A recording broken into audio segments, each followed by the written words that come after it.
നമസ്കാരം. ലൂസ് ടോക്കിലേക്ക് സ്വാഗതം. ഇന്ന് രാജ്മോഹന് പനിയായതുകൊണ്ടാണ് ഞാൻ ശരത്തിനെ കടമെടുക്കേണ്ടി വന്നത്. അതെ, നമ്മള് ഏതാണ്ട് എനിക്കൊന്ന് 1-1.5 വർഷം മുൻപേ ഒരു തവണ ആയിക്കോട്ടെ. ശരത്തെ, നമുക്കിന്ന് ഗൗരവപൂർവ്വം ചർച്ച ചെയ്യേണ്ട ഒരു വിഷയമാണ് മനാഫിൻ്റെയും അർജുനും. അപ്പോൾ അതിനകത്ത് 3-4 കാര്യങ്ങൾ. ഒന്ന്, ഈ മനാഫും അർജുനും തമ്മിലുള്ള ബന്ധത്തെക്കുറിച്ച് നമ്മൾ ആദ്യം കേട്ട വാർത്തകൾ. 2, മനാഫ് ഈ മൃതദേഹം കണ്ടെടുത്തപ്പോൾ പെട്ടെന്ന് ഒരു സോഷ്യൽ മീഡിയയിൽ ഇൻസ്റ്റൻറ്റ് ഹീറോ ആയ സാഹചര്യം. 3, മനാഫിനെ തള്ളിക്കളഞ്ഞുകൊണ്ട് വീട്ടുകാർ രംഗത്തെത്തിയത്. 4, അതിനോട് മനാഫ് പ്രതികരിച്ചത്. 5, മനാഫിനെതിരെ കേസെടുത്തത്. ഇതിൻ്റെയൊക്കെ പിന്നിൽ ഗൂഢാലോചനകളുണ്ടോ? ഇതിൻ്റെയൊക്കെ പിന്നിലെ യാഥാർത്ഥ്യം എന്താണ്? ഇത് വല്ലാത്തൊരു അവസ്ഥയാണ്. ഇതെങ്ങനെയാണ് ശരത്ത്, ഇതിനെങ്ങനെയാണ് ഇതിനെ കാണുന്നത്? തുടക്കം മുതൽ നോക്കിയാൽ നമുക്ക് സാധാരണയായിട്ട് ഇവിടെ കേരളത്തിലുള്ള കണ്ടുവരുന്ന ഒരു ട്രെൻഡാണ്. ഇപ്പോൾ എന്ത് ദുരന്തം അല്ലെങ്കിൽ എന്തുണ്ടായാലും ആദ്യം ആ സമയത്ത് നമ്മൾ സഹകരിപ്പിക്കും, അതിനുശേഷം ഒരു വിവാദം ഉണ്ടാവും. അത് പലപ്പോഴും ഉണ്ടാകാറുള്ളതാണ്. ഇപ്പോൾ നമുക്ക് ഏത് പറയാം, ഇപ്പം ഓഖി തൊട്ട് തന്നെ നമ്മൾ അവസാനത്തെ വയനാട് ദുരന്തം വരെ നോക്കിയാലും ആ സമയത്ത് എല്ലാവരും നമ്മൾ കേരളം ഒന്നാകെ അപലപിക്കും, എല്ലാം ചെയ്യും. പക്ഷെ അതിനുശേഷമാണ് ഓരോ വിവാദങ്ങളായിട്ട് വരാറുള്ളത്.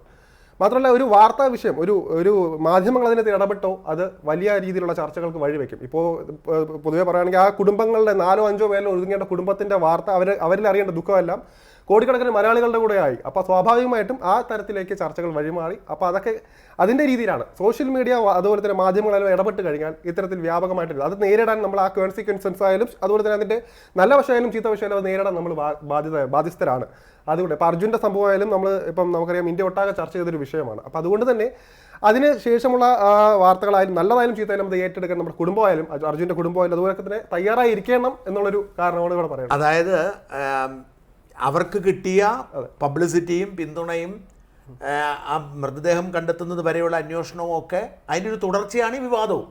അത്രേ ഉള്ളൂ. നമ്മൾ അത് ഇതിന്റെ ഭാഗമാണെന്ന്. അതെ, നമുക്കറിയാം എല്ലാ വിഷയം വന്നാലും അത് കുറച്ച് കാലത്തേക്കുള്ളൂ. ട്രെൻഡിങ് ആയിട്ടുള്ള വിഷയം കുറച്ച് കാലത്തേക്ക് ഉണ്ടാവും. ഇതും നാളെ ഒരു പുതിയ വിഷയം വരുമ്പോൾ ഈ ഒരു വിഷയം വിട്ടുപോകും. അതായത് ഇതിനകത്ത് ഞാൻ അതിന് പറഞ്ഞത് ഇൻസ്റ്റന്റ് ഹീറോസ് എന്നാണ് ഞാൻ അങ്ങനെ പറയുന്ന ഒരു വാക്ക്. അതായത് ഇപ്പൊ നമ്മുടെ സോഷ്യൽ മീഡിയ ഇൻസ്റ്റന്റ് ഹീറോസിനുണ്ടാക്കും. ഇയാളുടെ ആയുസ് ആ വിഷയത്തിന്റെ ആയുസ് വരെ ഉള്ളൂ. അപ്പൊ ഇൻസ്റ്റന്റ് ഹീറോയിൽ രണ്ടാമത് പ്രത്യക്ഷപ്പെട്ട ആളാണ് മനാഫ് ഇപ്പോൾ ഈ വിവാദത്തിലൂടെ. സത്യത്തിൽ ഞാനിപ്പോൾ ഓർക്കുന്നില്ല, മുഖ്യമന്ത്രിയുടെ ക്ലിഫ് ഹൗസിന് മുമ്പിൽ കിടന്ന ഒരു സ്ത്രീ വഴി തരണമെന്ന് പറഞ്ഞ് ബഹളം വെച്ചതിന് ഭയങ്കര, പിന്നെ അവരുടെ ജീവിതം വളരെ ദുരിതപൂർണ്ണമായി പോകുന്നു. അപ്പോൾ ഈ പലപ്പോഴും ഇൻസ്റ്റന്റ് ഹീറോ പദവി കിട്ടുന്നത് ദോഷം ചെയ്യും. അതാണ് മനാഫിന് സംഭവിച്ചത്. കാരണം പെട്ടെന്നൊരു പദവി കിട്ടി, ആ ഹൈപ്പ് അതിനെ അക്കോമഡേറ്റ് ചെയ്യാനോ അത് കൈകാര്യം ചെയ്യാനുള്ള പക്വതയും പ്രായവും അറിവും എന്താ പറയുക ഒരു സോഷ്യൽ എഞ്ചിനീയറിംഗ് ടെക്നോളജി ഒന്നും അറിയത്തില്ല. അപ്പോൾ ഉണ്ടാവുന്ന വീഴ്ചയാണ്. ഇപ്പോൾ ഇവിടെ നമ്മൾ ഇതിന് തുടക്കം വരും. ഇവിടെ മനാഫിലേക്ക് നമ്മൾ എത്തുകയാണെങ്കിൽ മനാഫിൻ്റെ ഭാഗത്ത് ചില വീഴ്ചകളുണ്ട്. പക്ഷെ അത് നമുക്ക് കുറ്റപ്പെടുത്താൻ പറ്റുന്ന വീഴ്ചകളല്ല. കാരണം മനാഫ് എന്ന് പറയുന്ന ഒരാളുടെ പേര് ഇന്ന് ശരത്തിനും എനിക്കും, ഞാൻ അത്യാവശ്യം പേരുകളൊന്നും ഓർത്തിരിക്കുന്ന ആളാണ്, നമുക്കൊക്കെ തെറ്റാതെ പറയാൻ പറ്റുന്നുണ്ട്. ഈ മനാഫ് എന്ന് മാത്രം പറഞ്ഞാൽ കേരളത്തിലെ എല്ലാ ജനങ്ങൾക്കും അറിയാം. അതിൻ്റെ അത് പ്രത്യേകിച്ച് അവിടെ അർജുൻ്റെ ലോറി ഉടമെന്ന് പറയണ്ട. അപ്പം അങ്ങനെ കേരളീയ സമൂഹത്തിലേക്ക് ഈ പേര് കയറി വന്നപ്പോൾ ആ ഒരു അംഗീകാരം താങ്ങാനുള്ള പക്വത അയക്കുണ്ടായിരുന്നില്ല. കറക്റ്റാണ്. അതായത് മറ്റേ നമ്മുടെ മുഖ്യമന്ത്രി പോലെ PR ഒന്നുമില്ല, സാധാരണ ഒരു മനുഷ്യൻ ഒന്നും ചെയ്യാൻ പറ്റാത്ത അഭിമുഖം കൊടുക്കാൻ പോലും കാശ് കൊടുക്കുന്ന ആ കാലമില്ല. അതിൻ്റെ ഒരു പ്രശ്നമുണ്ട്. അതായത് പക്ഷെ എന്നിട്ടും എനിക്ക് അയാളോട് ഞാൻ ഇന്നലെ 3 ഘട്ടമായിട്ടാണ് ഞാൻ മനാഫിനെ കാണുന്നത്. 4 ഘട്ടമായിട്ട്. ഒന്ന്, ഈ അർജുൻ്റെ തെരച്ചിൽ നടക്കുമ്പോൾ പ്രത്യക്ഷപ്പെട്ടിരുന്ന മനാഫ് എനിക്ക് വലിയ മതിപ്പ് തോന്നിയില്ല. അയാൾ അവിടെ കിടന്ന് ബഹളം വെക്കുന്നു, പോലീസുകാരോട് മെക്കിട്ട് കയറുന്നു, പോലീസ് തല്ലി എന്ന് പറഞ്ഞാൽ എനിക്ക് വലിയ മതിപ്പ് തോന്നിയില്ല. രണ്ടാമത്തെ നമ്മുടെ ശ്രദ്ധയിൽപ്പെട്ട മനാഫ് എന്ന് പറയുന്നത് ഭയങ്കര സൂപ്പർ ഹീറോയായ മനാഫ. അതായത് മനാഫ് എന്നാൽ മനുഷ്യനാണ് എന്ന് പറഞ്ഞ് ഈ ഹരീഷ് വാസ്തവനടക്കം സകലരും ക്യാമ്പയിൻ തുടങ്ങുന്നു. അപ്പം ഞാൻ ആ ക്യാമ്പയിനോടും എനിക്ക് വലിയ മതിപ്പ് തോന്നിയില്ല. മനാഫിനോട് എനിക്കിഷ്ടം തോന്നി അപ്പം, പക്ഷേ ക്യാമ്പയിനോട് മതിപ്പ് തോന്നിയില്ല. മനാഫിനോട് ഇഷ്ടം തോന്നാൻ കാരണം എന്താണെന്ന് വെച്ച് കഴിഞ്ഞാൽ ഞാൻ വിചാരിച്ചിരുന്നത് ബോഡി കിട്ടത്തില്ലെന്നാണ്. ഞാൻ കടലിൽ പോയി എന്നാണ് കരുതിയിരുന്നത്. അവിടെ ഡെഡിക്കേറ്റ് ചെയ്ത് നിന്നതും അത് കണ്ടെത്തിയതുമായ ഒരു സംഭവം, അപ്പോഴത്തെ വൈകാരികത എനിക്കിഷ്ടം തോന്നിയെങ്കിലും ലോകത്തെ ഏറ്റവും മഹത്തായ സംഭവം എന്ന നിലയിൽ കുറച്ച് പേർ ഇതിനെ സെലിബ്രേറ്റ് ചെയ്തുകൊണ്ട് എനിക്ക് വലിയ മതിപ്പ്. അത് നമ്മുടെ കാലത്തും സംഭവിക്കുന്നൊരു കാര്യം. അതിന് ചില രാഷ്ട്രീയവും മതവും ഒക്കെ ഉണ്ട്. ഭയങ്കരമായിട്ട് ചിലരെ അങ്ങ് സെലിബ്രേറ്റ് ചെയ്യുക, പെട്ടെന്ന് അവരങ്ങ് ഭയങ്കര സൂപ്പർ ഹീറോകളാവുക. എനിക്ക് കൃത്യമായിട്ട് അറിയാം, നാളെ അങ്ങനെ ഒരാൾ സെലിബ്രേറ്റ് ചെയ്യപ്പെടുമ്പോൾ സ്വാഭാവികമായും ചിലർക്ക് അതൃപ്തി ഉണ്ടാവുകയും അയാളുടെ പിന്നാലെ നടക്കുകയും ചെയ്യുന്നവരെ. അപ്പം ഇയാൾ കള്ളത്തടികൾ, അപ്പം അന്ന് പറഞ്ഞുകൊണ്ടിരുന്ന ഈ അൻവർ അടക്കമുള്ള ഒരു മനാഫിനെ ഹീറോ ആക്കി പറഞ്ഞപ്പം ആരൊക്കെയോ അയാളെ കള്ളത്തടിക്കാരെന്ന് പറഞ്ഞു, മോശക്കാരെന്ന് പറഞ്ഞു. ഞാൻ അങ്ങനെ അധികം ഏതോ ചില യൂട്യൂബ് ചാനലുകൾ പറഞ്ഞിട്ടുണ്ടാവാം.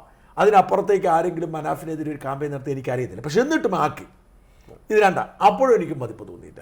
എന്ന് വെച്ചാൽ വലിയ കുഴപ്പമുണ്ടായില്ല, ഇത്രയും വലിയ സംഭവം. മൂന്നാമത് മനാഫ് പ്രത്യക്ഷപ്പെടുന്നത് ഈ അർജുൻ്റെ ഫാമിലിയുടെ പത്രസമ്മേളനത്തോടെയാണ്. അപ്പോൾ എനിക്കൊരു അത്ഭുതം തോന്നി. ഞാനത് ഇതെന്തൊരു കുഴപ്പമുണ്ടല്ലോ, അപ്പോൾ ഇവൻ കള്ളനായിരുന്നല്ലോ എന്നാണ് എനിക്ക് ആദ്യം തോന്നിയത്. പക്ഷേ ഞാനത് വൈകുന്നേരമാണ് നമ്മൾ അറിയുന്നത്. പഠിക്കാം, മനസ്സിലാക്കാം.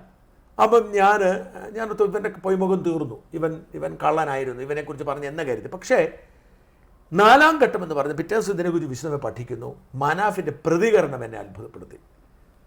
ഞാനോ ശരത്തോ ആണെങ്കിൽ പോലും നമ്മൾ വളരെ ഉദ്ദേശത്തോടു കൂടി ഒരു കാര്യം ചെയ്തിട്ടോ അല്ലാതെയോ നമ്മളെ കുറ്റപ്പെടുത്തിക്കൊണ്ട് നമ്മൾ സഹായിച്ച ഒരു രംഗത്തിറങ്ങി നമ്മൾ പൊട്ടിത്തെറിക്കും, പറയാമെന്നൊക്കെ പറയും. പക്ഷെ ഇവൻ അങ്ങനെ പറഞ്ഞില്ല. അതെന്നെ അത്ഭുതപ്പെടുത്തി. ഇവൻ അങ്ങനെ ഇന്നലെ പത്രസമ്മേളനം നടത്തിയപ്പോൾ ഞാൻ ഓർത്തുകൊണ്ടിരുന്നത് ഇവർക്ക് വെല്ലുവിളി ഉയർത്താനും ഇവരെ പാഠം പഠിപ്പിക്കാനാണ്. പക്ഷേ ഇവൻ പറഞ്ഞത് ഞാൻ പത്രസമ്മേളനം നടത്തി മറുപടി പറയാനല്ല, നേരെ മറിച്ച് അവർക്ക് ചില കാര്യങ്ങൾ ബുദ്ധിമുട്ടുണ്ടായി എന്ന് അവർ പറഞ്ഞപ്പോൾ അതിന് മാപ്പ് പറയാനും തിരുത്താനുമാണ്. ഞാൻ എൻ്റെ ഒരു വികാര വായ്പയിൽ ഞാൻ മറ്റേ അർജുൻ്റെ പടം മാറ്റത്തില്ല എന്നൊക്കെ പറഞ്ഞു, ഞാനത് തിരുത്തുന്നു, അവരുടെ ബുദ്ധിമുട്ടാണ് എനിക്ക് നല്ലതെന്ന് പറഞ്ഞ അവനത്. ഇന്ന് അവനെതിരെ കേസെടുത്തപ്പോൾ അവൻ്റെ പ്രതികരണവും അത്ഭുതപ്പെടുത്താൻ എനിക്ക് അവനോട് ആരാധന തോന്നി. അവൻ പറഞ്ഞത് അന്നും അവൻ പറഞ്ഞത് എന്താണ്, എന്നെ ജയിലിലടച്ചാലും ഞാൻ അർജുൻ്റെ കുടുംബത്തെ തള്ളി പറയത്തില്ലെന്നാണ് പറഞ്ഞത്. അതെനിക്ക് ഭയങ്കര ഒരു അതിശയം തോന്നുകയും ഈ മനാഫിനെ കുറിച്ച് ഞാൻ കുറച്ചുകൂടി വിശദമായി പഠിക്കുകയും ചെയ്തു. അപ്പോൾ എനിക്ക് മനസ്സിലായി മനാഫ് എന്നാൽ മനുഷ്യത്വം എന്ന് പറഞ്ഞ് തള്ളിയവർക്ക് വേറെ ചില അജണ്ടകൾ ഉണ്ടെങ്കിലും ഇയാൾ യഥാർത്ഥത്തിൽ ഒരു നല്ല മനുഷ്യനും മനുഷ്യത്വമുള്ള ആളാണെന്ന് എനിക്ക് മനസ്സിലായി. പക്ഷേ വീഴ്ചകളുണ്ട്. അതെ, ഇത് നമ്മൾ നേരത്തെ പറഞ്ഞ പോലെ തന്നെ ഇപ്പം ഈ വിവാദങ്ങൾ ഉണ്ടാകുമ്പോൾ സാധാരണ പ്രതികരിക്കാതിരിക്കുക എന്നുള്ളതാണ് ഏറ്റവും വലിയ ഉചിതമായിട്ടുള്ള കാര്യമായിട്ട് എനിക്ക് തോന്നിയിട്ടുള്ളത്. അതായത് ഇപ്പോൾ തന്നെ ഈ ഇപ്പോൾ മലയാള സിനിമയിലെ വിഷയം വന്നിട്ട് എല്ലാ പ്രമുഖ നടന്മാരുടെ പേര് വന്നു, അവരാരും നേരിട്ട് പ്രതികരിച്ചിട്ടില്ല. അതുകൊണ്ട് തന്നെ അവർക്കറിയാം ഇത് ഈ ഒരു സമയം കഴിയുമ്പോൾ കെട്ടടങ്ങി പോകുമെന്ന്.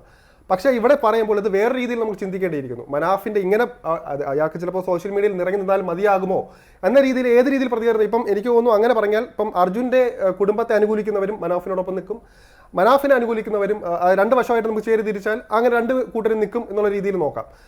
അപ്പം നേരത്തെ പറഞ്ഞ പോലെ തന്നെ സോഷ്യൽ മീഡിയയിൽ പ്രസന്റബിളായി നിൽക്കുകയും ചെയ്യും, അതുപോലെ തന്നെ അനുകൂലിക്കുന്നവർക്കുണ്ട്. ആ ഒരു രീതിയിലേക്ക് അയക്കുമോ എന്നാണ് എൻ്റെ ഒരു ചിന്ത തോന്നുന്നത്. മനാഫിൻ്റെ ഇപ്പം നമ്മൾ നേരത്തെ പറഞ്ഞ പോലെ തന്നെ കുറ്റപ്പെടുത്തുന്നില്ല, എന്നാൽ പോലും സോഷ്യൽ മീഡിയയിൽ നിറങ്ങി നിൽക്കുന്നുണ്ട്, മനാഫിൻ്റെ പേരെങ്ങും കേൾക്കുന്നുണ്ട്, അപ്പോൾ അറ്റൻഷൻ കിട്ടുന്നുണ്ട് എന്നുള്ള രീതിയിൽ ആ രീതിയിൽ നമുക്ക് ചിന്തിച്ചുകൂടെ? അർജുനെ ശരത്ത് അതിൻ്റെ അകത്തുള്ള ഒരു വിഷയം, ഈ മനാഫ് ഇങ്ങനെ നിറഞ്ഞു നിൽക്കാൻ ഒരു പ്രധാനപ്പെട്ട കാരണങ്ങൾ മനാഫല്ല, ബാഹ്യ ഇടപെടലാണ്. ഇപ്പം വീണ്ടും മനാഫ് ശ്രദ്ധ നേടുന്നത് മനാഫ് യൂട്യൂബ് ചാനൽ ചെയ്തുകൊണ്ടല്ല. മൃതദേഹം കണ്ടെത്തിയതിന് ശേഷം മനാഫ് ഒരു വീഡിയോ പോലും ഇട്ടിട്ടില്ല. ഞാൻ അതൊക്കെ പരിശോധിച്ച് നോക്കി. ഞാൻ പരിശോധിച്ച് നോക്കിയത് ഈ മനാഫ് ഇവർ പറഞ്ഞതുപോലെ മുതലെടുപ്പിന് വേണ്ടി ശ്രമിച്ചോ, അതായിരുന്നു ഞാൻ ശ്രമിച്ചത്. അതിനകത്ത് മനാഫിൻ്റെ കാര്യത്തിൽ 1-2 അഭിപ്രായ ഭിന്നതയോ തോന്നിയത്. ഒന്ന്, മനാഫിന് 75,000 രൂപ ശമ്പളം കൊടുക്കുന്നുണ്ട് എന്ന് പറഞ്ഞൊരു സംഭാഷണം ഇടയ്ക്ക് പറഞ്ഞിരുന്നു.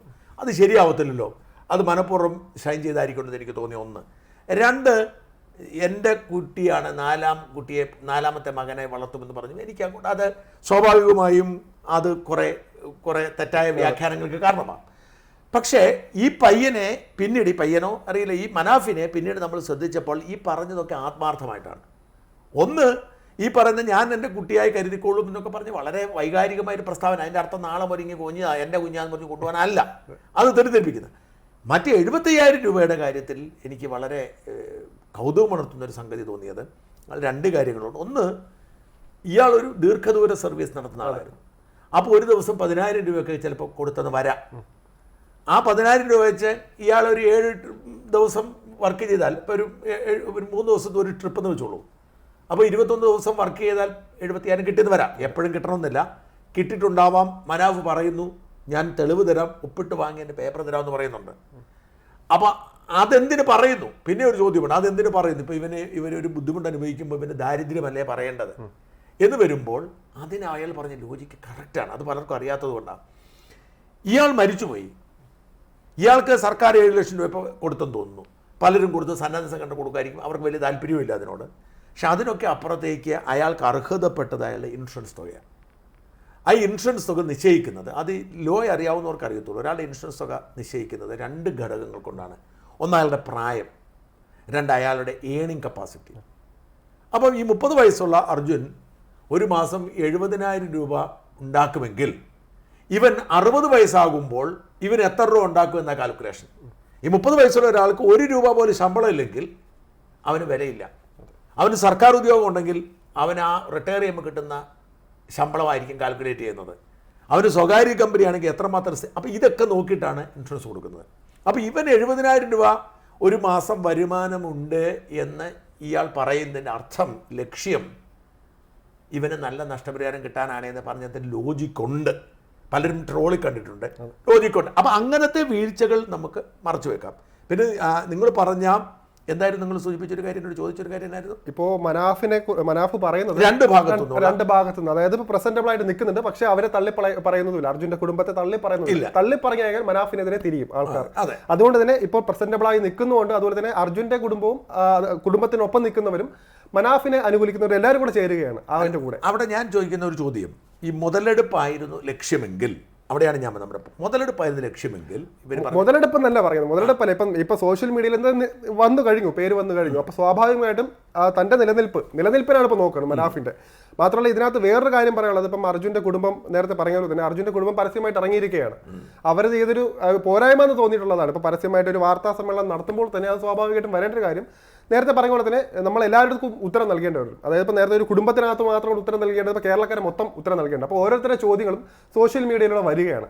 അപ്പോൾ അതാണ് അവർക്ക് അവഹേളനം. അതിനകത്ത് മതം വരും. മതം വന്നാൽ നമുക്കറിയാം, മതവും മാധ്യമങ്ങളും വന്നാൽ ആ വിഷയം തന്നെ മാറിപ്പോവും, തെന്നി മാറിപ്പോവും. ഇതൊക്കെ താങ്ങാൻ വൈകാത്തവർ വന്നതിൻ്റെ ഒരു പ്രശ്നം, ആ ഒരു പോരായ്മ മാത്രമാണ് അവിടെ കണ്ടത്. അപ്പം പറഞ്ഞത് ഇതുപോലെ തന്നെയാണ് മനാഫിന്റെ ഈ ഒരു അവസ്ഥ, ഈ മനാഫിന്റെ ഇപ്പോഴത്തെ നിലനിൽപ്പ്, അതാണ് ഇപ്പോൾ പറയുന്നത്. അല്ല, അതിനകത്ത് ഞാൻ ആദ്യം പറയുന്ന ആ പിന്തുണയുടെ കാര്യം ഞാൻ പറഞ്ഞു. അപ്പോൾ അതിനകത്ത് ഇയാളെ സൂക്ഷ്മമായി വിലയിരുത്തിയപ്പോൾ ഇയാളുടെ യൂട്യൂബ് ചാനൽ ഞാൻ പരിശോധിച്ച് നോക്കി. ശരിയാണ്, ഇയാളൊരു യൂട്യൂബറൊന്നും അല്ല. ഈ ദുരന്തമുണ്ടായി ഒരു ഘട്ടം കഴിഞ്ഞിട്ടാണ് തുടങ്ങുന്നത്. അല്ല, അപ്പം തന്നെ പിറ്റേ ദിവസം വണ്ടി പോയപ്പോൾ തന്നെ തുടങ്ങിയതല്ല. ഈ അന്വേഷണം നമ്മൾ വയനാടിൻ്റെ ഒക്കെ പശ്ചാത്തലത്തിലേക്ക് പോയി. അതായത് ഇയാൾ അവിടെ ഈ മനുഷ്യനെ തപ്പുന്ന ആ ഒരു വലിയ, അതായത് 24-ഉം റിപ്പോർട്ടറും റേറ്റിംഗ് കൂട്ടിയ ഒരു കാലമുണ്ടല്ലോ, ഏതാണ്ട് 2 ആഴ്ച. ഈ കാലയളവിൽ ഇയാൾ ഒരു യൂട്യൂബ് ചാനൽ തുടങ്ങിയായിരുന്നെങ്കിൽ, അന്ന് ഇയാൾ ഈ വിവരങ്ങളെല്ലാം അപ്പം തന്നെ അപ്ഡേറ്റ് ചെയ്തിരുന്നെങ്കിൽ കുറച്ചുകൂടി നമുക്ക് പറയാമായിരുന്നു ഇയാൾ ഇതിനെ മുതലെടുക്കാൻ ശ്രമിച്ചു എന്നുള്ള കാര്യം. അയാൾ അന്ന് അതിന് ശ്രമിച്ചില്ല എന്ന് മാത്രമല്ല, അയാൾ പിന്നീട് ഈ ചാനലുകൾ പിന്മാറിക്കഴിഞ്ഞപ്പോൾ, കാരണം അവരെല്ലാം വയനാട്ടിലേക്ക് പോയി, അതിന് ഈ മൃതദേഹം കിട്ടത്തില്ല, അന്വേഷണം നിന്നു, പതിയെ ഇത് സ്കിപ്പ് ചെയ്തു. ഈ സ്കിപ്പ് ചെയ്തപ്പോൾ ഇയാൾ അയാളുടേതായ ഒരു പ്ലാറ്റ്ഫോമായി അത് തുടങ്ങിയതാണ്. നമുക്കത് ശ്രദ്ധിച്ച് ആ സമയത്ത് തുടങ്ങിയത്. ഇത് മാത്രമല്ല, അവിടെയും അയാൾക്ക് വേണമെങ്കിൽ, ഈ യൂട്യൂബ് ചാനലിൻ്റെ പ്രസിദ്ധിയാണ് ലക്ഷ്യമെങ്കിൽ, അയാൾക്ക് അവിടെയും ചില നമ്പരൊക്കെ ഇറക്കാമായിരുന്നു. അയാൾക്ക് വേണമെങ്കിൽ അവിടെ അന്വേഷണത്തിലേക്ക് പോകുന്നു, അല്ലെ കണ്ടെത്തുന്നു, അവിടെ കെട്ടുന്നു, ഞാനിവിടെ മൽപ്പയെ കൊണ്ടിരുന്നു, അവരുടെ അഭിമുഖം കൊടുക്കുന്നു, ഈശ്വരൻ മൽപ്പയുടെ അഭിമുഖമൊക്കെ ഓടും, അതുപോലെ പോലീസുകാർ ചോദിക്കുന്നു, അങ്ങനെ കുറേ പക്ഷേ അങ്ങനെ ഒരു ശ്രമങ്ങൾ നടത്തിയിട്ടില്ല. അയാൾ ആ അന്വേഷണവുമായി ബന്ധപ്പെട്ട് അയാൾ ഇത് മറന്നു പോകാതിരിക്കാൻ തരത്തിൽ ഫോക്കസ് മാത്രമേ ചെയ്തുള്ളൂ. മൃതദേഹം കണ്ടെത്തിയിട്ട് ഇപ്പം 3 ആഴ്ചയായില്ലേ, 2 ആഴ്ച കഴിഞ്ഞു, പിന്നെ അയാൾ വീഡിയോ ഇട്ടിട്ടില്ല. അപ്പോൾ അതുകൊണ്ട് തന്നെ ഇയാൾ മാത്രമല്ല, അന്ന് 11,000 സബ്സ്ക്രൈബേഴ്സ് ഉണ്ടായിട്ടുള്ളൂ. അയാൾക്ക് അങ്ങനെ പ്ലാൻ ഉണ്ടായിരുന്നെങ്കിൽ അയാൾക്ക് അതൊന്ന് ക്യാമ്പയിനാക്കി ഏക്കാമായിരുന്നു. അപ്പം ഇയാൾ യൂട്യൂബ് ചാനലിൻ്റെ പബ്ലിസിറ്റിക്ക് വേണ്ടി എന്നുള്ള ആരോപണം പാടെ തെറ്റാണ്, ചെയ്തിട്ടില്ല. പിന്നെ കാര്യം, ഇയാൾ അതിവൈകാരികത, ഇപ്പം അർജുൻ്റെ പടം ഉപയോഗിക്കുന്നു, അല്ലെങ്കിൽ വൈകാരികമായി അഭിമുഖം കൊടുക്കുന്നു, സ്വീകരണം കൈപ്പറ്റുന്നു, ഇതൊക്കെ മുമ്പേ സൂചിപ്പിച്ച പോലെ ഇയാൾ ബോധപൂർവം ചെയ്യുന്നതല്ല, ഈ സോഷ്യൽ മീഡിയ യുഗത്തിൽ സംഭവിച്ചു പോകുന്നതാണ്. നമുക്ക് സംശയം വരുന്ന വേറൊന്നുമല്ല, ആ ഒരു വിഷയം കഴിഞ്ഞു. അർജുൻ്റെ സാധാരണ ഇവിടുത്തെ ഒരു രീതി വെച്ച് അങ്ങനെയാണ്, ഒരു വാർത്ത തീരുന്നത് അയാളുടെ ദഹനം, ഇപ്പം മരിച്ചു കഴിഞ്ഞാൽ അത് ദഹിപ്പിച്ച് കഴിഞ്ഞാൽ തീരും. അതിനുശേഷം വരുമ്പോൾ സ്വാഭാവികമായിട്ടും വീണ്ടും മനാഫിന്റെ പോകുമ്പോൾ സ്വാഭാവികമായിട്ടും ഉണ്ടാകുന്ന സംശയങ്ങളാണ് ചിലരുടെ. അതിനനുസരിച്ചാണ് വന്ന ചോദ്യങ്ങൾ. അത് സ്വാഭാവികം. പക്ഷെ ഇവിടെ സംഭവിച്ചത് നമ്മൾ എപ്പോഴും മനസ്സിലാക്കേണ്ട കാര്യം, മുസ്ലിം കമ്മ്യൂണിറ്റിക്ക് ചില പ്രത്യേകതകളുണ്ട്. മറ്റ് കമ്മ്യൂണിറ്റികളെക്കാൾ കുറച്ചുകൂടെ ഈ സോഷ്യൽ ഇടപെടലുള്ള കമ്മ്യൂണിറ്റിയാണ്. അവർക്ക് ഐക്യം കൂടുതലാണ്. ഇപ്പം ക്രിസ്ത്യാനി ആണെങ്കിലും ഹിന്ദു ആണെങ്കിലും അടിസ്ഥാനപരമായി കൂടുതൽ, ഞാൻ എല്ലാ മതത്തിൻ്റെ പേര് പറയല്ല, കൂടുതൽ സെൽഫിഷാണ്, അവനവൻ്റെ കാര്യം നോക്കി പോകുന്നത്. പക്ഷേ മുസ്ലിം കമ്മ്യൂണിറ്റി ആ കമ്മ്യൂണിറ്റിയുടെ കാര്യം കൂടി ശ്രദ്ധിക്കുക. അത് അവരുടെ മതത്തിൻ്റെ ഒരു പ്രത്യേകതയാണ്. കാരണം അവരുടെ ജീവിതം പൂർത്തിയാകണമെങ്കിൽ, ഒരു മുസ്ലിം മനുഷ്യൻ്റെ ജീവിതം പൂർത്തിയാകണമെങ്കിൽ സക്കാത്ത് അവന് നിർബന്ധമാണ്. നമുക്കെന്ന് പറഞ്ഞാൽ മറ്റു മതങ്ങളിൽ ദാനം ചെയ്യുന്നത് നല്ലതാണ്, പക്ഷെ ദാനം മതജീവിതത്തിൻ്റെ ഒരു തൂണല്ല, ഒരു അടിസ്ഥാന പ്രമാണമല്ല. അപ്പം നമ്മളിപ്പം സ്വർഗത്തിൽ പോകാൻ വേണ്ടിയിട്ട് നമുക്ക് വേണമെങ്കിൽ ദാനം ചെയ്യാം, പക്ഷെ അവർക്കൊരു മുസ്ലിമായി ജീവിക്കണമെങ്കിൽ ദാനം ചെയ്യണം. അതുകൊണ്ട് തന്നെ ഇവർക്ക് ഒരു ഐക്യം കൂടുതലുണ്ട്, അടുപ്പം കൂടുതലുണ്ട്, ഇത്തരം കാര്യം. അപ്പം അതുകൊണ്ട് തന്നെ ഇത് മാത്രമല്ല, ഇവർ പൊതുവെ ഇവർക്ക് സാമ്പത്തികമായിട്ട് ഇപ്പം കേരളത്തിലെ മുസ്ലിംസിന് സാമ്പത്തികമായിട്ട് കുറച്ചുകൂടി സുരക്ഷ കൂടുതലുണ്ട്. കാരണം ഗൾഫ് ബന്ധമുണ്ട്, എല്ലാ വീട്ടിലും ആരെങ്കിലും ഒരാളുണ്ടാവും, അവിടെ എന്തെങ്കിലും അപ്പോൾ അതുകൊണ്ട് തന്നെ ഇവരുടെ ജീവിതം കുറച്ചുകൂടെ നമ്മുടെ ജീവിതത്തെക്കാൾ മറ്റുള്ളവരുടെ ജീവിതത്തെക്കാൾ കുറച്ചുകൂടെ ആഡംബരപൂർവ്വം അല്ലെങ്കിൽ കുറച്ചുകൂടെ സമ്പത്തുള്ള രീതിയിലാണ് ജീവിതം. അപ്പോൾ അതുകൊണ്ട് ദാനവും കൊടുക്കുന്നുണ്ട്. അപ്പം ആ ജീവിതത്തിൻ്റെ ഭാഗമാണ് നമ്മളെപ്പോഴും ആലോചിക്കേണ്ട കാര്യം. ഒരു മനുഷ്യന് വേണ്ടത് തന്നെയാണ് ഭക്ഷണം വേണം, വസ്ത്രം വേണം, ഉറങ്ങാൻ വേണം, പിന്നെ അവന് പറ്റിയാൽ സാഹചര്യമുണ്ട് എൻ്റർടൈൻമെൻറ്റ് വേണം. ഇത് മതിയൊരു മനുഷ്യൻ്റെ ജീവിതം. ഈ 3 കാര്യം, ഈ 3 കാര്യം ഭക്ഷണവും പാർപ്പിടവും വസ്ത്രവും ഉണ്ടെങ്കിൽ മാത്രമേ എൻ്റർടൈൻമെൻറ്റ് വരുന്നുള്ളൂ. അപ്പോൾ ഇതും 3ഉം കഴിഞ്ഞ് പിന്നെയും ആവശ്യത്തിന് പണമുള്ളവനാണ് എൻ്റർടൈൻമെൻറ്റിൻ്റെ എണ്ണം കൂട്ടുന്നത്. അതിൻ്റെ ഒരു ഘട്ടത്തിലാണ് മയക്കുമരുന്നും ലഹരിയും പെണ്ണും പടക്കോഴിയൊക്കെ ആയിട്ട് പോകുന്നത്. അപ്പോൾ ഇവരെ സംബന്ധിച്ചിടത്തോളം ഇവർക്ക് എൻ്റർടൈൻമെൻറ്റ് എന്ന് പറയുന്നത് കുറച്ചുകൂടി കൂടുതലാണ്. അപ്പോൾ ഇവരെന്ത് ചെയ്യും? സെലിബ്രിറ്റീസ് ഉണ്ടാവും. കാരണം ഈ മനുഷ്യൻ ഇതെല്ലാം ഉണ്ടായി വരുന്നതാണല്ലോ, ഈ പാട്ട് മുതൽ സകല സാധനങ്ങളും ഉണ്ടായി വരുന്നതാണ്. അപ്പോൾ ഇവരുടെ ഇടയിൽ അവർക്ക് കൂടുതൽ താല്പര്യമുള്ള, അവർക്ക് അടുപ്പമുള്ള ഒരു സെലിബ്രിറ്റിയെ പെട്ടെന്ന് കൊണ്ട്. ഇപ്പം ഞാൻ തൊപ്പിയുടെ കാര്യം എടുക്കുക. തൊപ്പിയെ അവൻ്റെ ഒരു വീഡിയോ കണ്ടുപിടിക്കാൻ നമുക്ക് പറ്റത്തില്ല, എനിക്ക് പറ്റത്തില്ല. തൊപ്പി പക്ഷേ ഭയങ്കര ഹീറോ അല്ലേ? അവർ ഉദ്ഘാടനം ചെയ്യാൻ ചെല്ലുന്നിടത്ത് ആ വഴി ബ്ലോക്ക് ആവുകയാണ്. അത്ര വിഹിതമാണ്. ഞാൻ അതൊന്നുമല്ല, ഞാൻ പറഞ്ഞു ഈ ജീവിതത്തിൽ എന്തോരം നല്ല കാര്യങ്ങൾ റിസ്ക് എടുത്ത് ചെയ്ത ഒരു വ്യക്തിയാണ് ഞാൻ. ആരും നമ്മളത് സെലിബ്രേറ്റ് ചെയ്യാറില്ല, പക്ഷെ അത് പോട്ടെ. പക്ഷേ ഒരു ചാരിറ്റി ചെയ്യുന്നൊരു പയ്യനുണ്ടല്ലോ, ഫിറോസ് കുന്നുംപറമ്പിൻ്റെ യഥാർത്ഥ വരുമാന മാർഗ്ഗം ഞാൻ അവനോട് ചോദിച്ചപ്പോൾ അവൻ എന്നോട് പറഞ്ഞ അവൻ്റെ യഥാർത്ഥ വരുമാന മാർഗ്ഗം ഉദ്ഘാടനങ്ങളാന്ന് പറഞ്ഞു. ദിവസവും അവൻ ഉദ്ഘാടന പരിപാടികൾ കേരളത്തിൻ്റെ അകത്തും പുറത്തുമുണ്ട്. ദിവസവും ഗൾഫിൽ പോവും. എന്താണ് അവൻ ചെയ്യുന്ന പ്രവൃത്തി? എന്താണ്? നല്ല പ്രസംഗകനല്ല, നല്ല സംഘാടകനല്ല, അവൻ നല്ലൊരു ചാരിറ്റി പ്രവർത്തകനാണ്. അപ്പോൾ ഇത്തരത്തിൽ സെലിബ്രിറ്റികൾ ഉണ്ടാക്കുന്നിടത്ത് മനാഫിനെ പോലെ പ്രശസ്തനായ ഒരാൾ കിട്ടിയാൽ അവരത് ആഘോഷിക്കും. അപ്പോൾ അവർ സ്വീകരണം കൊടുക്കും, അഭിമുഖമെടുക്കും. അതൊക്കെ എന്ന് പറഞ്ഞാൽ ഈ സോഷ്യൽ മീഡിയ യുഗത്തിൽ സ്വാഭാവികമായും സംഭവിക്കുന്ന ഒരു കാര്യമാണ്. പക്ഷെ അതിനെല്ലാം എതിർക്കുന്ന വലിയൊരു വിഭാഗം ആധുനികമായിട്ട് ചിന്തിക്കുന്ന ആൾക്കാരുമുണ്ട്. അതും കൂടെ അതുണ്ട്. ഇതെല്ലാം മിക്സ് ചെയ്തതാണ്. പക്ഷെ ഇതിങ്ങനെ പോയേനെ ഈ കുടുംബം പെട്ടെന്ന് രംഗത്ത് വരുന്നു. ഞാൻ കുടുംബത്തിൻ്റെ കൺസേൺ നമ്മൾ പരിഗണിക്കണം. അപ്പോൾ ഈ പറഞ്ഞ 1-2 ചെറിയ കാര്യങ്ങളല്ലാതെ സീരിയസ് ആയിട്ടുള്ള ഒരു അലിഗേഷൻ കുടുംബം ഉയർത്തിയത് പണപ്പിരിവ് നടത്തുന്നു എന്നുള്ളതാണ്. ഞാൻ അത് കണ്ടപ്പോഴാണ് എനിക്ക് ഭയങ്കര ദേഷ്യം വന്നത്. പക്ഷേ ഈ പണപ്പിരിവിനെ കുറിച്ചുള്ള ഒരു രസീതോ അല്ലെങ്കിൽ ഒരു ആരോപണമോ, ഇപ്പം ഞാൻ പറഞ്ഞിപ്പം ഞാൻ കൈക്കൂലി വാങ്ങുന്നു, ബ്ലാക്ക് മെയിൽ ചെയ്യുന്നൊക്കെ പറഞ്ഞ ആളുകളുണ്ട്. ഞാൻ അവരൊക്കെ വെല്ലുവിളിക്കും. ഞാൻ ഒരാളോടെങ്കിലും പണം ചോദിച്ചതിൻ്റെ ഒരു തെളിവ്, ഇപ്പോൾ ചിലത് പറയും ഞാൻ വർഗീയവാദിയാണ്, മുസ്ലിം വിരുദ്ധനാണ്, ഞാൻ വെല്ലുവിളിക്കും. ഞാൻ ഇസ്ലാമിനെതിരെ എന്നെങ്കിലും എവിടെങ്കിലും പറഞ്ഞിട്ടുള്ള ഇസ്ലാമിനെതിരെ എന്ന് പറഞ്ഞാൽ പൊളിറ്റിക്കൽ ഇസ്ലാം അല്ല, പ്രവാചകന്, ഖുറാന്, ഇസ്ലാം മതം. അപ്പോൾ ഈ ഇസ്ലാം മതത്തിൽ ഈ 3 കാര്യങ്ങൾ ഞാൻ പറഞ്ഞ ആരും ഒരുത്തൻ്റെ ഇല്ല. ഇത് തന്നെയാണ് മനാഫ് പണപ്പിരിവ് നടത്തിയെന്നുണ്ടെങ്കിൽ ഒരാളെങ്കിലും പറയണം മനാഫിന് ഞാൻ 1000 രൂപ കൊടുത്തിരുന്നു, മനാഫ് എന്നോട് പറഞ്ഞു അർജുന് കുടുംബം പട്ടിണിയില്ല എന്ന് പറഞ്ഞു. അങ്ങനെ ഒരു ഉദാഹരണം ഇവരും ചൂണ്ടിക്കാട്ടുന്നില്ല, ആരും സ്വാഭാവികമായിട്ട് ചൂണ്ടിക്കാട്ടുന്നില്ല. അപ്പം ഞാൻ പറഞ്ഞ ഗൗരവമേറിയ ആരോപണങ്ങളെല്ലാം അങ്ങനെ പൊലിഞ്ഞുപോയി.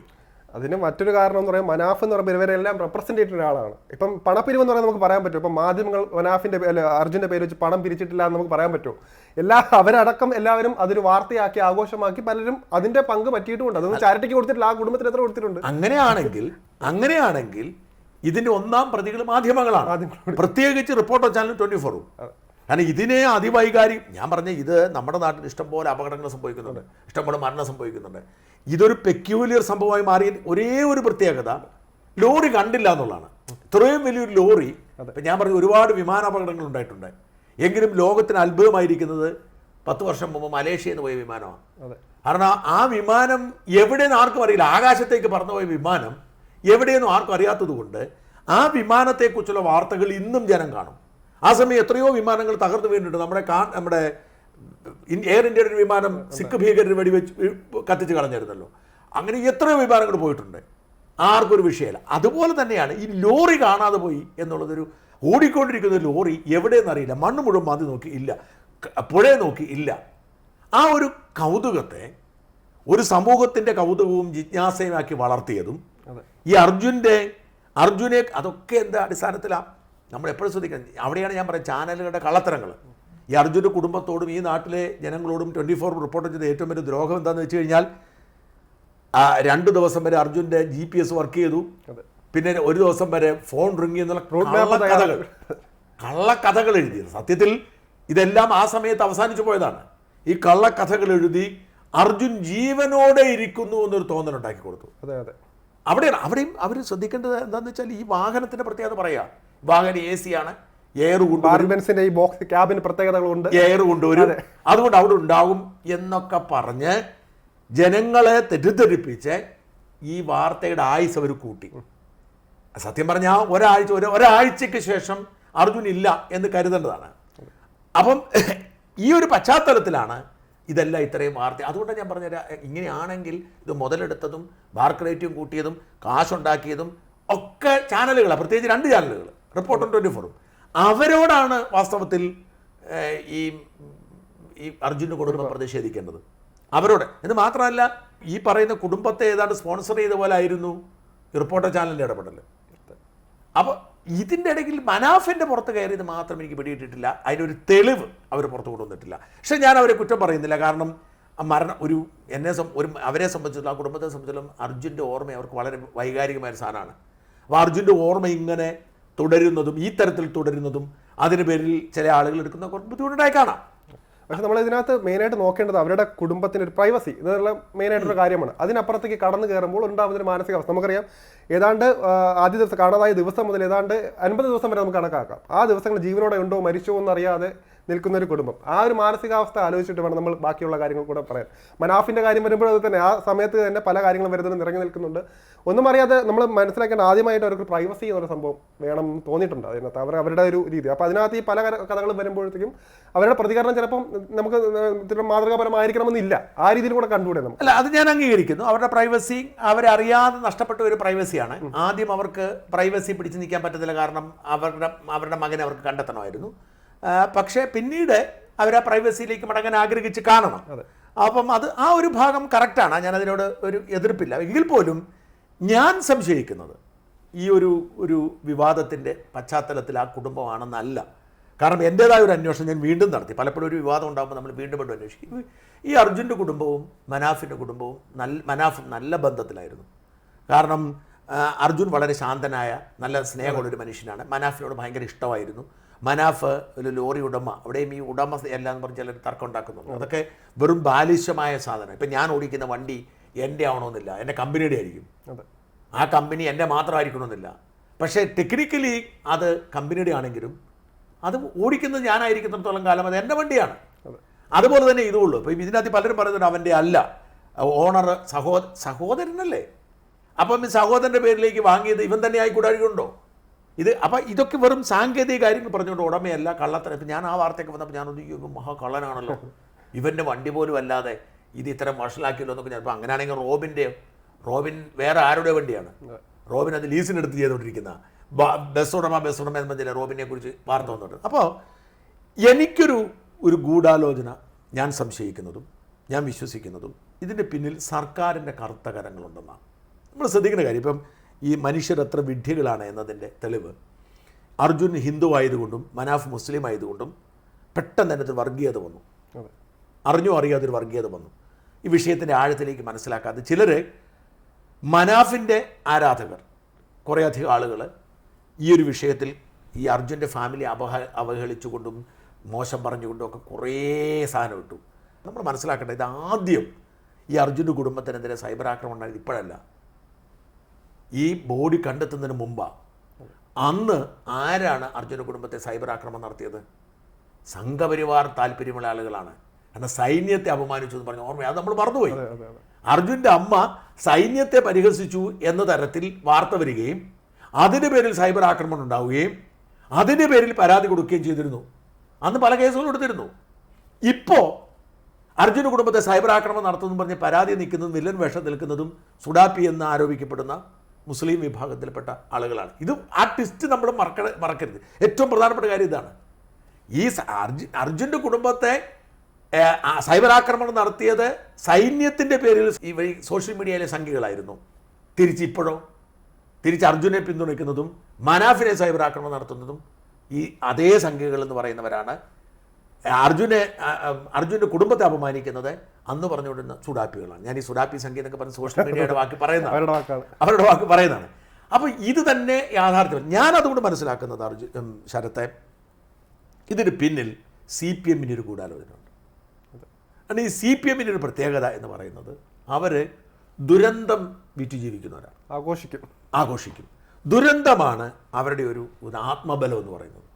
അപ്പോൾ എവിടെ ദുരന്തം ഉണ്ടായാലും അവരതിനെ അവർക്ക് അനുകൂലമാക്കി മാറ്റും. അത് മാത്രമേ പിണറായിയുടെ ഈ 8 വർഷത്തെ ഭരണകാലത്ത് സംഭവിച്ചു. വേറെ നമ്മളൊരു ഭരണ മികവ് ഇപ്പോൾ ഉമ്മൻചാണ്ടിൻ്റെ കാലത്ത് പറയുകയാണെങ്കിൽ നമുക്കറിയാം, വിഴിഞ്ഞം പദ്ധതി മുതൽ കൊച്ചി മെട്രോ മുതൽ കണ്ണൂർ എയർപോർട്ട് മുതൽ ഒരുപാട് വലിയ പദ്ധതികളുണ്ട്. പിണറായിയുടെ 8 വർഷത്തെ ഭരണകാലത്ത് എന്തെങ്കിലും ഒരു പദ്ധതി ചൂണ്ടിക്കാട്ടുന്നു, എന്തെങ്കിലും തുടങ്ങിയിട്ടുണ്ടോ? ഇല്ല, ഒരു സാധനവും. പക്ഷേ ഇവർ ഈ ദുരന്തം കൃത്യമായി മാനേജ് ചെയ്യുക. അവർക്കറിയാം അത് PR ഏജൻസി വഴിയാണ്. ഇതിപ്പോൾ തെളിഞ്ഞു. അഭിമുഖം കൊടുക്കുന്ന പോലും PR ഏജൻസി വഴിയാണല്ലോ. അപ്പോൾ ഈ ദുരന്തം ആണ് അവരെ മാറ്റുന്നത്. അപ്പം വലിയൊരു ദുരന്തമുണ്ടാകുമ്പോൾ ആ ദുരന്തത്തെ കയറി പിടിച്ചിട്ട് അതിനെ മുതലെടുക്കാൻ ശ്രമിക്കുമ്പോഴാണ് ഇവിടെ മനാഫ് എന്ന് പറയുന്നൊരു ഇൻസ്റ്റന്റ് ഹീറോ കയറി വരുന്നത്. സർക്കാരിനൊപ്പം തന്നെ നമുക്ക് ചേർത്ത് വായിക്കാൻ പറ്റുന്നില്ലേ മാധ്യമങ്ങളുടെ പേരിൽ. അതായത് സർക്കാരിനേക്കാൾ കൂടുതൽ ആഘോഷിക്കും. നമ്മൾ പല വാർത്തകളും വരുന്നത് ഇപ്പോൾ നമുക്കറിയാം, കഴിഞ്ഞ 6 വർഷത്തെ ഇപ്പോൾ ഓഖി മുതൽ ഇവരെയുള്ള കാര്യങ്ങൾ നോക്കിയാൽ തന്നെ മാധ്യമങ്ങൾ വല്ലാതെ ആഘോഷിക്കുന്നുണ്ട്, മാധ്യമങ്ങളിലൂടെ വല്ലാതെ ചർച്ച ചെയ്യുന്നു. ഇപ്പം നമുക്ക് നേരത്തെ ഒരു ജീവൻ നഷ്ടമായി ഈ ഒരു എത്ര രൂപയാണ് ഇതിൻ്റെ ഫണ്ട് കിട്ടിയത്, ഇത് എത്രയൊക്കെ ഇപ്പം മനാഫിൻ്റെ എതിരെ വരെ വന്നു. എല്ലാം പണങ്ങളുടെ കളി, പണം ഒഴുകുന്നതിൻ്റെ ഈ നേരത്തെ പറഞ്ഞില്ലേ ദുരന്തത്തിന് പിന്നിലായ പണം ഒഴുകുന്ന കാര്യങ്ങളാണ് കേൾക്കുന്നത്. അപ്പോൾ ഇതുപോലെ മാധ്യമങ്ങൾ ഇത് വല്ലാതെ പോഷിക്കും ഇത് ചെയ്യുന്നത് നമുക്ക് തോന്നും. അപ്പോൾ അവരോടൊപ്പം തന്നെ ചേർത്ത് വെക്കാൻ പറ്റില്ലേ അതിനകത്ത്? അല്ല, തീർച്ചയായും മാധ്യമങ്ങളുടെ ഞാൻ അത് ആദ്യം തന്നെ പറഞ്ഞു മാധ്യമങ്ങളുടെ. പക്ഷേ സർക്കാരിൻ്റെ ഗൂഢാലോചന, വലിയ ഗൂഢാലോചന. അപ്പോൾ ഇവരെ സംബന്ധിച്ചിടത്തോളം ഈ മനാഫ് ഇതിൻ്റെ മെറിറ്റ് കൊണ്ടുപോകുമ്പോൾ സർക്കാരിന് കിട്ടത്തില്ല. ഞങ്ങൾ കഷ്ടപ്പെട്ടിട്ട് ഞങ്ങൾ കൊണ്ടുവന്ന് വരുത്തണം. 1 രൂപ പോലും മുടക്കിയിട്ടില്ല. കർണാടക സർക്കാരാണ് കാശ് മുടക്കിയത്. ഡ്രഡ്ജറിൻ്റെ 1 കോടി കൊടുത്ത കർണാടക സർക്കാരാണ്. ആകപ്പാടെ പിണറായിയുടെ മുടക്ക് ആംബുലൻസിൽ ബോഡി ഇങ്ങോട്ട് കൊണ്ടുവന്നതും ഇപ്പോൾ പ്രഖ്യാപിച്ച 7 ലക്ഷമാണ്. അവിടെയുണ്ടൊരു ഒരു കണി. അർജുൻ്റെ ഫാമിലി പത്രസമ്മേളനം നടത്തുന്നതിൻ്റെ പിറ്റേ ദിവസമാണ് പിണറായി വിജയൻ പത്രസമ്മേളനം നടത്തിയിട്ട് 7 ലക്ഷം രൂപ കൊടുക്കാമെന്ന് പറഞ്ഞത്. അതിൽ നിന്ന് ഞാൻ മനസ്സിലാക്കുന്നത് ഈ സർക്കാരിനെ നിരീക്ഷിക്കുമ്പോൾ ഞാൻ മനസ്സിലാക്കുന്നത് തലേദിവസം അവിടുത്തെ CPMകാർ ജില്ലാ കമ്മിറ്റിയോ അവരൊക്കെ മോഹനൊക്കെ ആണല്ലോ ജില്ലാ സെക്രട്ടറി, അവരൊക്കെ ചെന്ന് പറഞ്ഞു കാണും, നിങ്ങൾ ഈ മനാഫിനെ തള്ളിപ്പറയണം, ഞങ്ങൾ നിങ്ങൾക്ക് സർക്കാർ ആനുകൂല്യം പ്രഖ്യാപിക്കാൻ പോകുന്ന പറയാനുള്ള സാധ്യത ഞാൻ കാണുന്നുണ്ട്. കാരണം ഒരു വരി എനിക്ക് ആ അർജുൻ്റെ കുടുംബത്തിൻ്റെ പത്രസമ്മേളനത്തിൽ ഒരു വരിയാണ് എന്നെ ടച്ച് ചെയ്ത്, അല്ലെങ്കിൽ ടച്ച് എന്ന് പറയുന്നത് തെറ്റാണ്, എന്നെ ഹർട്ട് ചെയ്തെന്ന് പറയാം.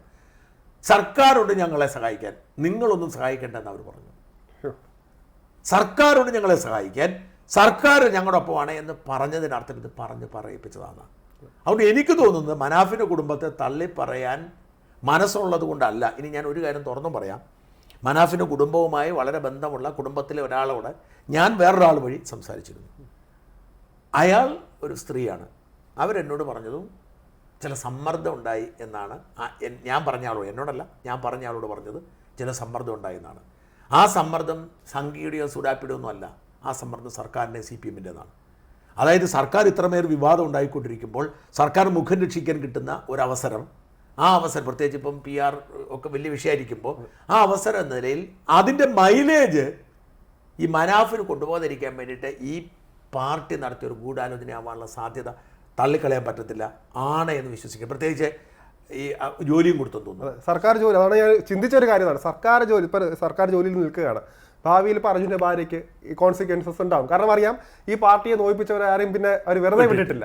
അപ്പോൾ അതുകൊണ്ട് തന്നെ അവർക്ക് നിലനിന്ന് പോകാൻ, അവരെ നിലനിൽപ്പിൻ്റെ ഒരു പ്രശ്നം കൂടെയാണ്. അതിൻ്റെ ഭാഗം കൂടെ ഉണ്ടാവും ഇതിൻ്റെ ഒരു. തീർച്ചയായും. അതുകൊണ്ട് ഞാൻ പറഞ്ഞു, ഇതിൻ്റെ പിന്നിൽ യഥാർത്ഥത്തിൽ വില്ലൻ എന്ന് പറയുന്ന പാർട്ടിയാണ്. അല്ലെങ്കിൽ ശരത്ത് ആലോചിച്ച് നോക്കൂ, ബാക്കിയെല്ലാം പോട്ടെ, വിവാദമായി മനാഫിനെതിരെ കലാപാഹ്വാനത്തിന് കേസെടുത്തെന്ന് പറഞ്ഞു കഴിഞ്ഞാൽ ആലോചിച്ച് നോക്കി. ഞാൻ അതോടുകൂടിയാണ് ഞാൻ പൂർണ്ണമായും സർക്കാരിന് ഗൂഢാലോചന കണ്ടെത്തും, പൂർണ്ണമായും ഞാൻ മനാഫിനൊപ്പമായതും ഈ കേസെടുത്തിട്ട്. ഈ കള്ളക്കേസ് ഒരുപാട് എടുത്തിട്ടുള്ള ആളാണ് ഞാൻ, ഇരയായിട്ടുള്ള ഒരാളാണ് ഞാൻ. പറയുമ്പോൾ പറഞ്ഞ് കേസെടുക്കാൻ സർക്കാരിനും പോലീസും ഒരു പാടുമില്ല. ആരെങ്കിലും ഒരുത്തൻ്റെ ഒരു പരാതി കൊടുക്കുന്നു, ആ പരാതി പോലീസാണ് FIR ഇടുന്നു. പക്ഷെ കേസിൽ ഇരയാവുന്നവൻ ഒരുപാട് ബുദ്ധിമുട്ടും. അവൻ ജാമ്യമില്ല വകുപ്പാണെങ്കിൽ അറസ്റ്റ് ചെയ്ത് ജയിലിലടയ്ക്കാനുള്ള സാധ്യതയുണ്ട്. കാരണം നിങ്ങൾ നിരപരാധിയാണോ എന്ന് പറഞ്ഞിട്ട് കാര്യമില്ല. നിങ്ങളുടെ പേരിൽ ചുമത്തിയിരിക്കുന്ന കുറ്റം എന്താണെന്ന് നോക്കിയിട്ടാണ് കോടതി. ഇപ്പോൾ നമ്മളെ ഒരാൾ നിങ്ങളുടെ പേരിൽ, എൻ്റെ പേരിലോ ശരത്തിൻ്റെ പേരിലോ ഒരു FIR ഇടുന്നു. FIR-ൽ നോൺ ബെയിലബിൾ ഒഫൻസ് ആണെങ്കിൽ പോലീസ് നമ്മൾ അറസ്റ്റ് ചെയ്തുകൊണ്ട് മെഡിക്കൽ പരിശോധന നടത്തി മജിസ്ട്രേറ്റിന് മുമ്പിൽ കൊണ്ടുപോകാം. ആ മജിസ്ട്രേറ്റിന് മുമ്പിൽ ഇവർ കൊണ്ടുവന്ന് പാതിരാത്രി ആയിരിക്കും. പാതിരാത്രി ഉറക്കത്തിൽ നിന്ന് മജിസ്ട്രേറ്റ് മുഖത്ത് നോക്കത്തുമില്ല, ആരാന്നും നോക്കത്തില്ല. അപ്പം തന്നെ 14 റിമാൻഡ് എഴുതി തരും. സാർ ഞാനാണേ എന്ന് വിളിച്ച് പറയണം, വല്ല പ്രശസ്തനാണെങ്കിൽ നോക്കത്തില്ല. കാരണം മജിസ്ട്രേറ്റിനെ സംബന്ധിച്ചിടത്തോളം രാത്രി ഉറക്കത്തിൻ്റെ ഇടയിൽ കൊണ്ടുവന്ന് വരുന്ന ആളുകളെ അവരുടെ കടമന്നിട്ട് ഇവൻ അകത്തായി. പിറ്റേ ദിവസം 2 ദിവസം ശനിയും ഞായറും കോടതിയില്ലാത്ത ദിവസമായിരിക്കും. സെക്കൻഡ് സാറ്റർഡേ ആണ്, സൺഡേ ആണ്. 2 ദിവസം നമ്മൾ ഉറപ്പായി അകത്തായി. തിങ്കളാഴ്ചയും ചൊവ്വാഴ്ചയും ഇതിൻ്റെ പേപ്പറെല്ലാം സംഘടിപ്പിച്ചുകൊണ്ട് കൊടുത്ത് ഡേറ്റ് ഫിക്സ് ചെയ്ത് വരുമ്പോൾ എങ്ങനെ പോലും 1-2.5 ആഴ്ച അകത്ത് കിടക്കണം. നിരപരാധിയായ മനുഷ്യൻ ഒരു വശത്ത്. 2, ഈ ക്രൈം കേസിൻ്റെ കോടതി ദിവസങ്ങളെല്ലാം നമ്മൾ പോകണം. പോലീസ് ചോദ്യം ചെയ്യാൻ വിളിക്കുമ്പോഴെല്ലാം പോകണം. നമ്മുടെ മൊബൈൽ ഫോൺ അടക്കമുള്ള സകല സാധനം കൊണ്ടുപോകും. നമ്മുടെ ജീവിതം എന്ന് പറയുന്നത് ഇതിൻ്റെ പിന്നാലെ പോകും. ഈ ഒരാൾ മനാഫിൻ്റെ മേൽ ഇങ്ങനെ ഒരു കുറ്റം ചുമത്തണമെങ്കിൽ സർക്കാരിൻ്റെ വൃത്തികേടും ഗൂഢാലോചനയും മാത്രമാണ്. അല്ലെങ്കിൽ ഞാൻ ചോദിക്കുന്നത് ആർക്കെതിരെയാണ് കേസെടുക്കേണ്ടത്? അർജുൻ്റെ കുടുംബത്തെ മോശമായ ഒരുപാട് പേരുണ്ട്, ട്രോളി ഒരുപാട് പേരുണ്ട്. കളിയപ്പം ആ പെങ്കൊച്ച് ജോലി ചെയ്യുന്നതിൻ്റെ പടം എടുത്തിട്ടിട്ട് കണ്ടോ കെട്ടിയോ മരിച്ചപ്പോൾ കിട്ടിയ ജോലിയും കൊണ്ട് ഒരുത്തിയിരിക്കുന്ന ചോദിച്ചു അവന്മാരൊക്കെ പിടിച്ച് അകത്തിടണം.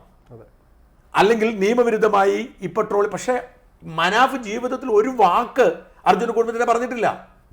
നമ്മൾ സംസാരിച്ച് പറഞ്ഞല്ലോ. പിന്നെ എന്തിനാണ് മനാഫിനെതിരെ കേസെടുക്കുന്നത്? ഞാൻ അന്വേഷിച്ചു. മനാഫിനെതിരെ ഈ അഞ്ജു എന്ന് പറയുന്ന അർജുന സഹോദരി കൊടുത്ത പരാതിയിൽ മനാഫിൻ്റെ പേരില്ല. ഞാൻ ആ കുടുംബത്തെ കുറ്റപ്പെടുത്തുന്ന ആളല്ല. ആ മനാഫിനോടുള്ള അവർക്ക് ചില അപ്പോഴത്തെ സാഹചര്യ സമ്മർദ്ദം കൊണ്ട് എന്തോ ചില അതൃപ്തികളുണ്ടാവും, ചില അതിൽ കിടന്ന വർത്തമാനങ്ങളൊക്കെ ആയി കാണാം. പക്ഷെ അവരുടെ പരാതിയിലില്ല. മനാഫിനെതിരെ കേസെടുക്കുന്ന പോലീസ് എന്ന് പറഞ്ഞാൽ സർക്കാർ, ഈ സർക്കാരിൻ്റെ ഗൂഢാലോചനയ്ക്ക് ഇതിനേക്കാൾ തെളിവില്ല. സത്യത്തിൽ എനിക്ക് മനാഫിനോട് വീണ്ടും സ്നേഹം വന്നത്, ആദ്യം എനിക്ക് മനാഫിനോട് സ്നേഹം വന്നത് മനാഫിൻ്റെ പത്രസമ്മേളനം കണ്ട അയാളുടെ ആ പക്വത കണ്ടപ്പോഴാണ്. അയാൾ പറഞ്ഞ ലോജിക്ക് സത്യമാണെന്ന് കണ്ടപ്പോഴാണ്. സർക്കാർ മനാഫിനെതിരെ കേസെടുത്തതോടെ ഞാൻ മനാഫിൻ്റെ ഫാനായി. കാരണം വൃത്തികേടാണ്. ആ കേസെടുക്കാനുള്ള ആ ഒരു മാനസികാവസ്ഥ തന്നെ സർക്കാരിന് ഗൂഢാലോചന തെളിവാണ്. വാസ്തവത്തിൽ അർജുൻ്റെ കുടുംബം ഇടപെടേണ്ട സമയമായി. മനാഫിനെതിരെ ഞങ്ങൾ പരാതിപ്പെട്ടിട്ടില്ല, മനാഫിനെതിരെ കേസെടുക്കരുത് എന്ന് അവർ പറയേണ്ട അവർ അതെങ്കിലും ചെയ്യണമെന്നാണ് ഞാൻ ആഗ്രഹിക്കുന്നത്. അപ്പം അങ്ങ് പറയുമ്പോൾ വേറൊരു സംശയം തോന്നുന്നത്, എന്നെ പോലെ സാധാരണ ഒരാൾക്ക് സംശയം തോന്നുന്നത്, അപ്പം അർജുന് ഇപ്പം മനാഫിനെ സർക്കാർ ടാർഗറ്റ് ചെയ്യുമെങ്കിൽ അർജുൻ, അതായത് മനാഫ് അഭിമുഖീകരിക്കുന്ന ഒരു വലിയൊരു വിഭാഗമുണ്ട്. ആ ന്യൂനപക്ഷത്തിൻ്റെ സപ്പോർട്ട് സർക്കാരിന് ഇല്ലാതാവുകയല്ലേ ചെയ്യുള്ളൂ. അതും കൂടെ നോക്കണ്ടേ നമ്മളതിന്? ഇതിൻ്റെ ഒരു പ്രോബ്ലം എന്താ വെച്ചാൽ ഈ സർക്കാർ സംവിധാനം എന്ന് പറയുന്നത് ഒരു വല്ലാത്ത കോംപ്ലിക്കേറ്റഡ് സാധനമാണ്. ചില പൊട്ടന്മാരുടെ പൊട്ട ബുദ്ധിയാണ് പലപ്പോഴും. ഇപ്പം മറുനാടനെ പൂട്ടിക്കെട്ടാം, എന്നെ ജയിലിൽ അടച്ചേക്കാം, മറുനാടനെ പൂട്ടിക്കെട്ടാം, അതോട് നിശബ്ദമാകും എന്ന് ഉപദേശിച്ചു കൊടുത്ത ഒരുത്തനുണ്ടല്ലോ. അവൻ മനസ്സിലാകാതെ പോകുന്ന കാര്യം എന്താ വെച്ചാൽ ഞാൻ അകത്തായാലും ഇവിടുത്തെ കമ്പ്യൂട്ടർ പിടിച്ചോണ്ട് പോയാലും ഏത് വീട്ടിലിരുന്നും എവിടെ ഇരുന്നും എനിക്ക് വേണ്ടി വീഡിയോ ചെയ്താൽ അല്ലെ മറുനാടിന് വേണ്ടി വീഡിയോ ആളുണ്ടാവുന്നുണ്ട്. ആരെങ്കിലും ഒക്കെ ഉണ്ടാവില്ലേ? എന്നാൽ BJP നേതാവ് സന്ദീപ് വാചസ്പതി അവൻ്റെ വീട്ടിൽ ഇരുന്നുകൊണ്ട് വീഡിയോ എടുത്ത് വാർത്ത ചെയ്തില്ലേ? അപ്പം നമ്മളൊരു വാർത്ത കൊടുത്താൽ പോരെ, ലോകത്തിൻ്റെ എല്ലാ ഭാഗത്തു നിന്നും നിങ്ങൾ വാർത്ത എടുത്തതിനെ. ഈ ബോധമില്ലാത്ത ഏതോ ഒരുത്തം പറഞ്ഞു കൊടുത്തിരിക്കുന്നു, അവരെ പൂട്ടി അകത്തോട്ട് ഇട്ടാൽ മതി. ഇനി അത് കഴിഞ്ഞ് ഓടിച്ചിട്ട് പിടിച്ച് കൊണ്ടുപോയി പോലീസ് ജയിലിൽ കൊണ്ടുപോയി. ഇവർ കരുതുന്നു കോടതി എന്ന് പറയുന്ന സംവിധാനം ജാമ്യം തരുമെന്ന് ഇവർ ചിന്തിക്കുന്നില്ലേ? ഇത്തരം പൊട്ട ബുദ്ധിക്കാരാണ്. ഇപ്പം സിമ്പിൾ, ഡൽഹി ചെന്നിട്ട് ഹിന്ദു ദിനപത്രത്തിനോട് പറയാണ് ഒരു PR ഏജൻസി നമ്മുടെ മുഖ്യമന്ത്രിക്ക് അഭിമുഖം വേണമെന്ന്. അപ്പോൾ ഞാൻ പറഞ്ഞത് ഈ PR ഏജൻസി അഭിമുഖം കൊടുക്കുന്നു, അതിനകത്തൊരു സാധനം ആഡ് ചെയ്യുന്നു, അത് വിവാദമാകുമ്പോൾ കത്തെഴുതുക. ആര്?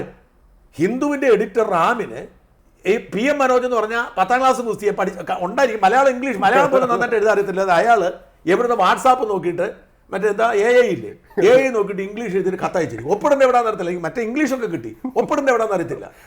ഈ കത്ത് കിട്ടാൽ റാമിന് കലിപ്പ് വരുമോ? പിണറായി വിജയൻ കത്തയച്ചാൽ മനസ്സിലാക്കാം. പിണറായിയുടെ പ്രസ് സെക്രട്ടറി പറഞ്ഞൊരു കണ്ണൂർ ഒരു ഗുണ്ടാപ്പണികൾ നടത്തിക്കൊണ്ടിരുന്ന തട്ടിപ്പ് നടത്തിക്കൊണ്ടിരിക്കുന്ന ഒരുത്തൻ കത്തയച്ച് പണി കൊടുത്തു, തിരിച്ചു കൊടുത്തു. നിങ്ങൾ ഇങ്ങോട്ട് ഒരു PR ഏജൻസി വഴി കോൺടാക്ട് ചെയ്തപ്പോൾ അതെന്ന് പറഞ്ഞ് പണിയായി പോയില്ലേ? ഇത്തരം വിവരം ഇവർക്കൊക്കെ ഉള്ളൂ. അവിശ്വസനീയമാണ് ഇവിടെ നടക്കുന്ന പല കാര്യങ്ങളും. എന്തായാലും ഈ എപ്പിസോഡിലെ ഏറ്റവും മോശം പാർട്ട് എന്ന് പറയുന്നത് കേസെടുത്തതാണ്. അതെ, അത് കേസിന് എനിക്കൊരു ആശങ്കയുള്ളത്, ഇനി CPMൻ്റെ ഒരു പ്രതീക്ഷ ഇപ്പോൾ ആകെ എല്ലാം കൊളായിരിക്കുകയാണ്. കംപ്ലീറ്റ് കൈവിട്ടു പോയി, മുസ്ലിം കമ്മ്യൂണിറ്റിയുടെ വോട്ട് പോയി, സാധാരണ മനുഷ്യൻ്റെ വോട്ട് പോയി, ആകെ കൊളമായിരിക്കുന്ന അവസ്ഥയിൽ ഈ CPMൻ്റെ ആകെ പ്രതീക്ഷ എന്താണെന്നറിയാമോ? ഇസ്രയേൽ ഇറാനെ കയറി അടിക്കും എന്നുള്ളത് മാത്രമാണ്. ഇസ്രയേൽ ഇറാനെ കയറി അടിക്കുന്നു, അമേരിക്കയുടെ നിലപാട്. അപ്പോഴത്തേക്കും ഭയങ്കര ഒരു മുസ്ലിം അപ്പോഴത്തേക്കും പ്രവാചകനായി ഇരട്ടച്ചങ്കനായി മലബാറിലേക്ക് പോയി സമ്മേളനം നടത്തുന്നു.